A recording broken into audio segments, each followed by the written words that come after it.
Մոտ մեկ ամիս է ինչ քաղաքացիական պայմանագիր կուսակցությունը ներկուսակցական քարոզարշավի անվան ներքո նախընտրական քարոզարշավ է իրականացնում, այցելելով մարզեր ու համայնքներ։ Այդ այցերը հաճախ ուղեկցվում են հանդիպումներով, որտեղ որոշ քաղաքացիներ ջերմ, որոշներն էլ բավականին կոշտ ընդունելություն են ցուցաբերում ուրախ ավտոբուսով շրջող թիմին։ Ինչ իմպետությունը ինչ է նժարին է դնում,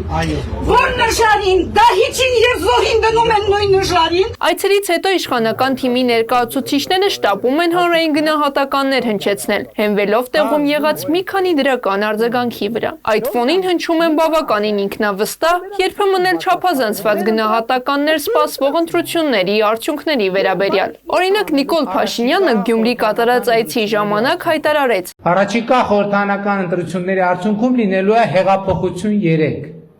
Առաջիկա ընտրությունների արդյունքում լինելու է հեղափոխություն 3։ Երեք կառավարության նիստից հետո էլ արդեն լրագրողների հետ ճեպազրույցում Փաշինյանը նմանատիպ հայտարարություն արեց, նույնիսկ ավելի հեռուն գնաց, պնդելով, թե լրագրողների 90%-ն իրեն է ընտրելու։ Ձեր 90%-ը 2026 թվականի խորհրդանական ընտրություններում քվեարկելու է մեր օգտին։ Գիտեք ինչի, որովհետև դուք ինձնից լավ գիտեք, որ հակառակ որևէ պարագայում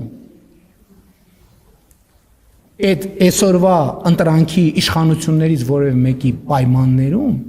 ձեզ այս նույն գործունեության համար սպառնում է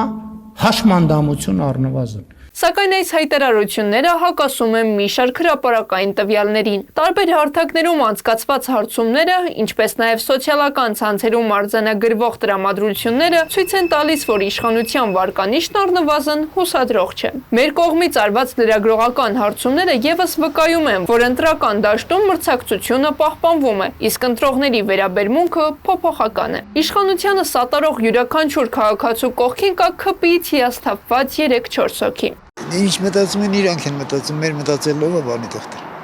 Ոչ, չի հաղթի,